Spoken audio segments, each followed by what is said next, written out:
बहुत सारे वक्ताओं ने बहुत सारी बातें की। इन बातों में आपने सुना होगा 5वीं अनुसूची, शेड्यूल एरिया। अभी तक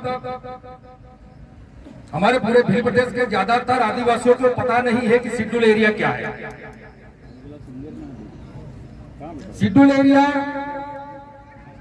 यानी एक आरक्षित प्रदेश, और उस प्रदेश में जो लोग रहते हैं, जो जाति रहती है, जो समुदाय रहते हैं, उस समुदाय के लिए आरक्षित किया गया इलाका। और जो हमारा आदिवासी आरक्षित इलाका है, उस इलाके में संविधान ने हमें स्वशासन की व्यवस्था दी। सखजी गुरुजी बता रहे थे कि आदिवासियों पर इंडियन पिनल कोड सीआरपीसी कुछ लागू नहीं होता। बात यह पूरी तरह सच नहीं है, सच है, फिर भी पूरी तरह सच नहीं है, क्योंकि संविधान ने जो अधिकार दिया है वो अधिकार आदिवासी की ग्राम सभा को दिया है। आज सवाल यह है कि क्या हमारे इलाके में आज ग्राम सभाएं हैं? ग्राम सभा के बनाए हुए नीति नियम और कानूनों का पालन होता है या तो बनाते हैं? जो बुजुर्ग हैं उनको याद होगा कि आज से 25-30 साल पहले जब आपके गांव में जो पटेल होता था, उसके साथ कुछ लोगों की जो पंच होती थी, वो जो डिसीजन लेते थे, जो नियम बनाते थे, उसका सारे गांव को पालन करना पड़ता था। गांव के बुजुर्ग समझदार लोग मिलकर अगर ये तय करते हैं कि इस इलेक्शन में हमें इस व्यक्ति को सरपंच बनाना है, तो वहां इलेक्शन की जरूरत नहीं होती थी, वो सरपंच बन जाता था।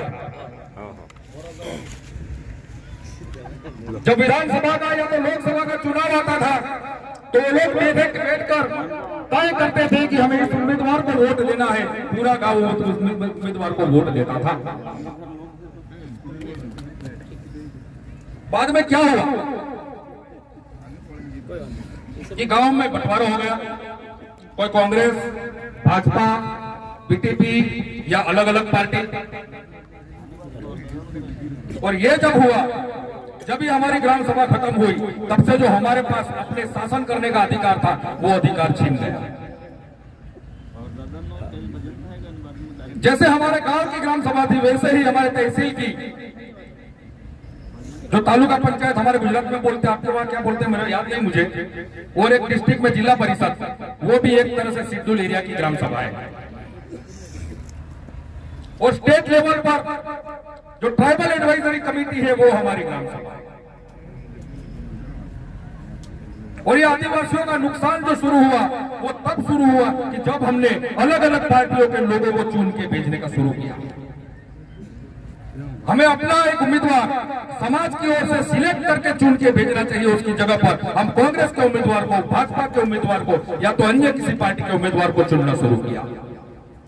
जब वो अगर वो पार्टी का है, तो उसके पर जो शासन रहेगा, उसके पर जो प्रभाव रहेगा, वो पार्टी का रहेगा। पार्टी जो कहेगी वो करेगा, हमारा समाज जो कहेगा वो कभी नहीं करेगा। और यह सालों से चलते आ रहे इस नुकसान को अब खत्म करने के लिए, हो चुके नुकसान को भरपाई करने के लिए आदिवासी परिवार ने एक रास्ता निकाला है, सिलेक्शन प्रणाली। अब की बार आपके जिला परिषद के और पंचायत राज के चुनाव चले गए, लेकिन विधानसभा का चुनाव आ रहा है। और विधानसभा के चुनाव में सिलेक्शन प्रणाली के तहत शेड्यूल एरिया के जो आदिवासी आरक्षित सीट है, उस पर आदिवासी परिवार द्वारा जो सिलेक्शन प्रणाली है, उसके द्वारा पसंद किए गए उम्मीदवार खड़े किए जाएंगे और वो ही विधानसभा में पहुंचाने हैं। और जब आदिवासी समुदाय द्वारा जब सिलेक्ट करेंगे उस उम्मीदवार को, जो विधानसभा में जाएगा, तो स्वाभाविक है कि वो किसी पार्टी की नहीं सुनेगा, सुनेगा तो अपने समाज की सुनेगा, समाज के अधिकारों की बात करेगा और समाज के हित की बात करेगा। जैसे अभी अपने डूंगरपुर के 2 MLA राजकुमार रोज और राम प्रकाश सिंदूर इलेक्शन प्रणाली से विधानसभा में है तो अपनी आवाज उठा रहे हैं। तो 2030 राजस्थान के लिए और राजस्थान के आदिवासियों के लिए सबसे महत्वपूर्ण साल है 2023। आने वाले साल में आपके यहाँ चुनाव है और उस चुनाव में ज्यादा से ज्यादा या बांसवाड़ा में गढ़ी सीट हो, बागीदोरा हो, कुशलगढ़ हो, जो भी आरक्षित सीट बांसवाड़ा की है, उस आरक्षित सीट पर सिलेक्शन प्रणाली द्वारा आदिवासी समुदाय द्वारा पसंद किया हुआ उम्मीदवार चुनकर जाना चाहिए। वो जिम्मेदारी आपकी है, तभी आपके पास आत्मशासन आएगा। अगर ऐसा नहीं होता है तो फिर ये भाजपा और कांग्रेस दोनों राज करेंगे।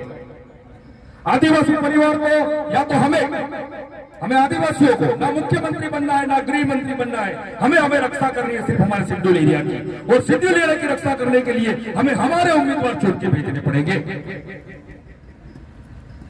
तो ये करने के लिए तैयार हो जाओ। 1 साल अभी आपके पास है। हम गुजरात में धोखा खा गए, हमें 5 साल तैयारी करनी पड़ेगी। आपके लिए 1 साल काफी है, क्योंकि आज जन जागरण 5 साल से चल रहा है।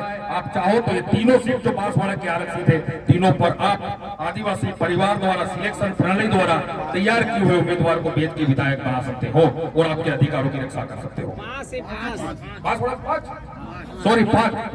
बांसवाड़ा की 5 आरक्षित सीट पर आप 5 विधायक भेज सकते हो।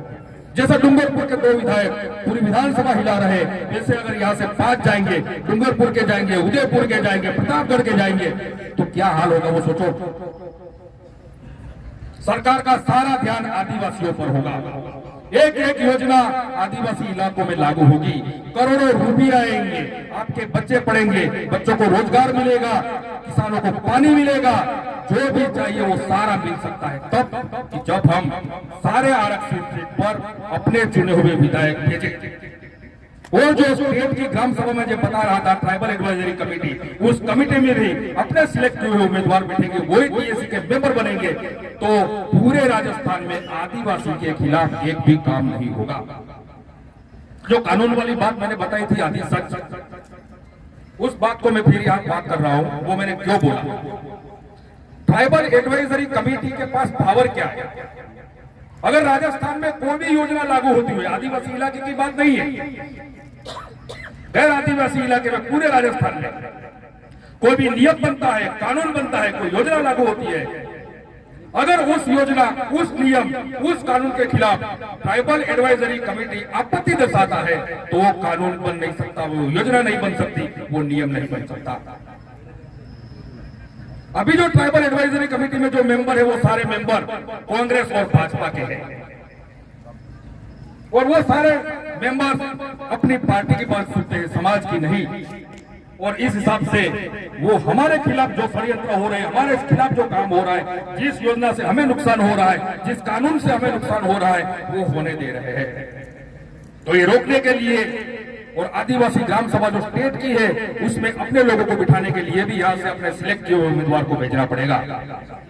मांगीलाल जी ने कहा कांग्रेस मारी आई न भाजपा मारो माँ, उसको छोड़ो, हमें किसी पराये माँ बाप की जरूरत नहीं है, अब हम खुद के बल पर खड़े होने की तैयारी कर रहे हैं। अब भंवर जी को बोलना बाकी है, तो इसलिए मैं ज्यादा वक्त नहीं लूंगा। सबको मेरा जोहार, जय आदिवासी, जय भील प्रदेश।